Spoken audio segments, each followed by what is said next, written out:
What's new on GTV? GTV now features a segment called The World of Islam. Host Mr. Shajar Abbas Khan. Today, CPA Adil Baloch of Accurate Records and Tech Solutions is found in conversation with Mr. Shajar Khan. Let's catch them. Good morning, viewers.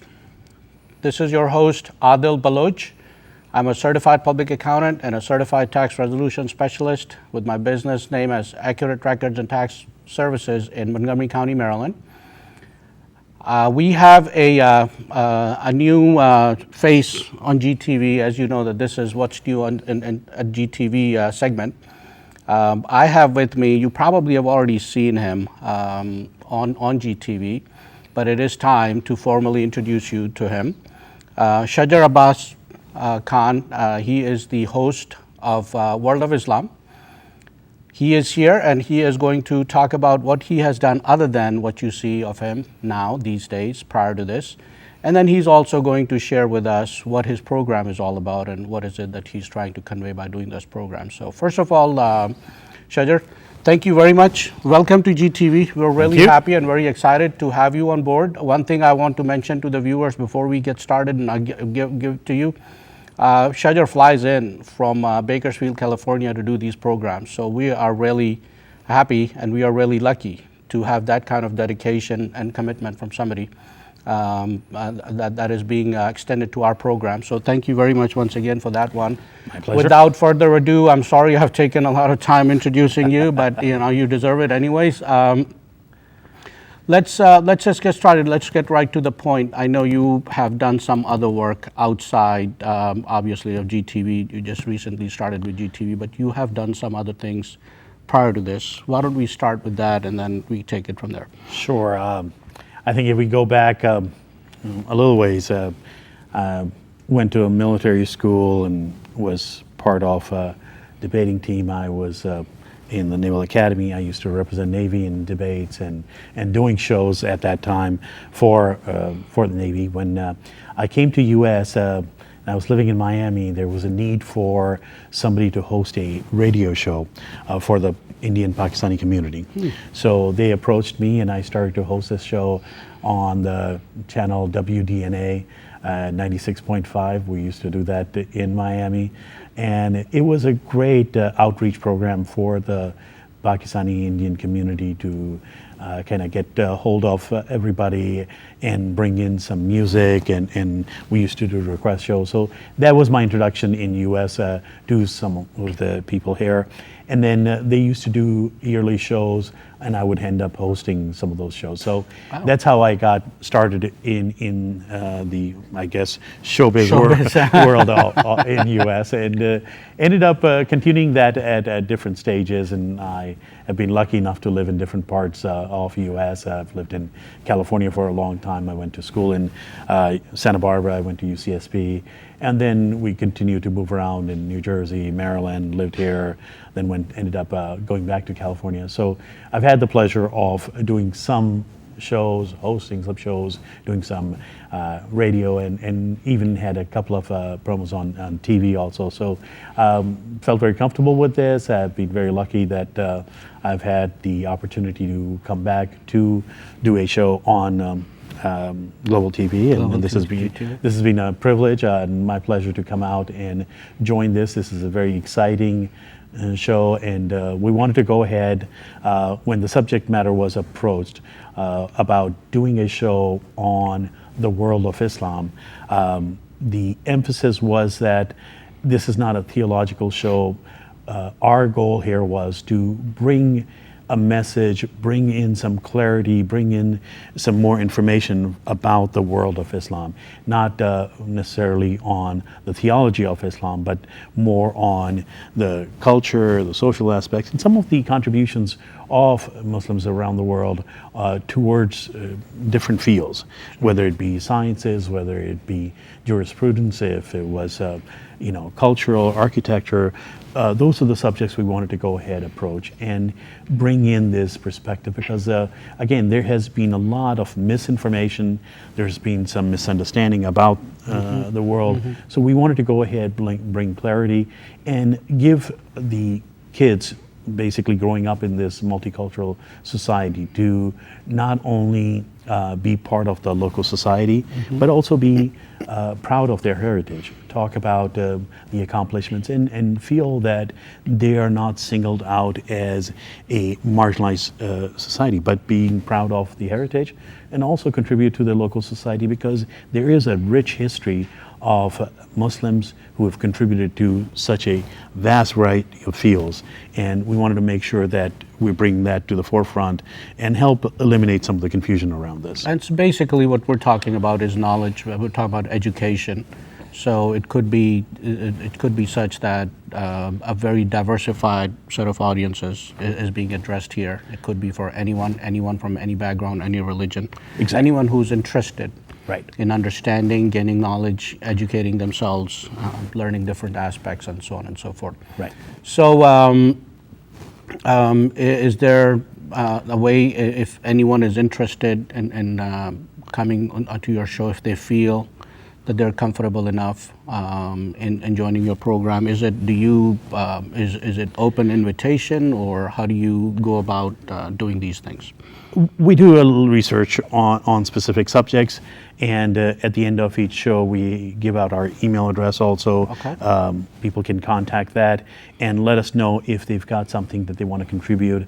And again, we have to go through the material, make sure that this is, number one, relevant, is going to be educational, but we also want to make sure that this is a true research-based analysis, and this is not an open mic case. We want to make sure that what we're presenting to the audience, because there's a certain level of trust, certain level of faith that the audience has in the show, and we want to make sure that we live up to that. And the information we're providing, number one, you can trust that. Number two, it's relevant to your day-to-day life, and you can utilize this in living in this society and contribute. So that's our hope, and we continue to go ahead, look at different subjects, different material to go ahead, investigate, and bring to our viewers. Sure. And as you clarified in the beginning, that this is nothing theological, and obviously political just goes hand in hand when it comes to that. So this is purely educational. You may get into some social and cultural aspects of it, but pretty much that's where it ends. So it's very good. I'm pretty sure people are getting a better understanding, and I'm pretty sure that you will have lots of diversified viewers, because as far as I know, I don't think there's anybody else who's doing this kind of program that's out there, where you go to that length, the research and everything that you talked about, and the kind of guests you invite to your program, and the process that you have in place to not only the screening process, but then also verifying and authenticating everything that will be presented on there. Talking about the different subjects overall, you just mentioned, it's education and educational and so on and so forth. What's the actual content? Are you just defining certain things, or are you actually taking people through the timelines, or all of it, or some of it? Or it's a very diversified field. I mean, again, our core belief is the subject matters we want to cover are about accomplishments of Muslims, of people from the world of Islam. What have they contributed to the society throughout history? So we want to go back in history and look at those accomplishments, but also want to make it relevant to current society as to what does that actually mean.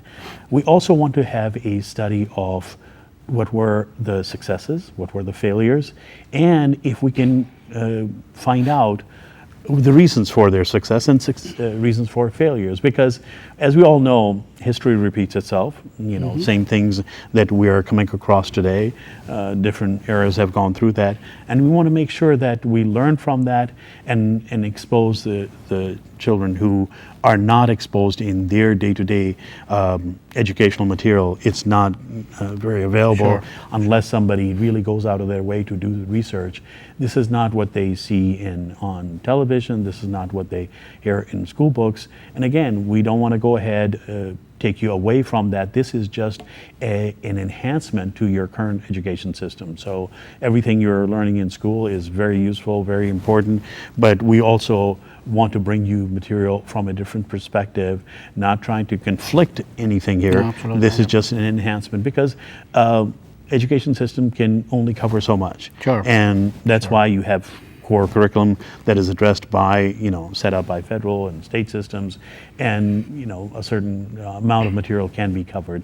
This is just a way to go ahead and enhance that. So the topics we want to cover, again, are specific achievements, but also look at failures and in different fields, from cultural emphasis on things that they have brought to as a society, also sciences, what were the achievements, and what those achievements mean in today's society. What have they contributed over time, and what are their uses today?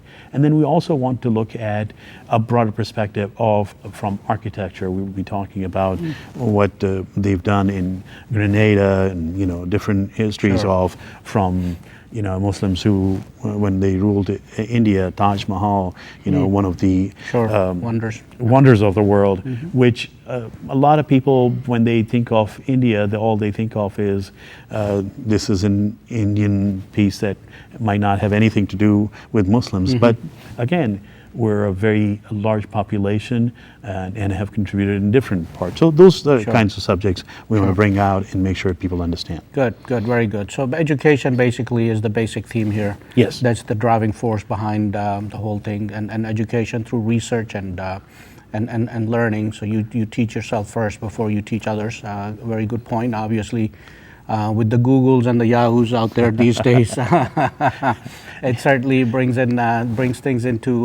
puts things into perspective.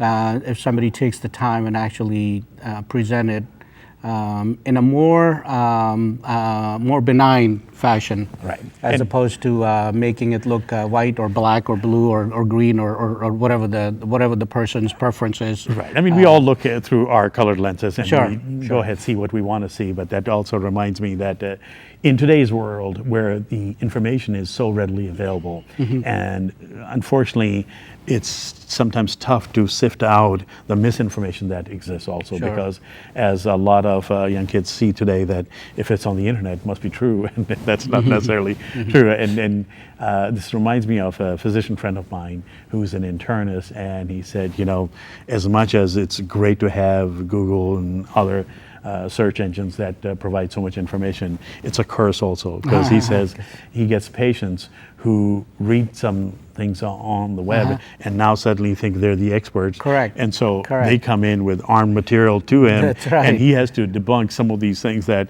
okay, no, that has nothing to do with the Absolutely, sciences. yes. This is, let me just go ahead and sift through that.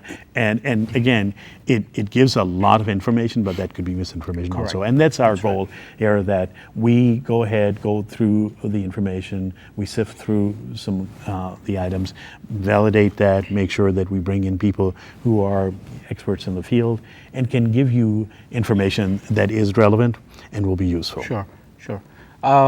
Also, just for the benefit of our audiences, if anyone is interested in covering a specific topic, I know you mentioned that you share your email address in each program, but can they actually share something like that with you? If you're interested in you covering a specific topic, would you take that request into consideration as well? Absolutely, and just remember, this program is really for the audience, educating the audience. This is their show.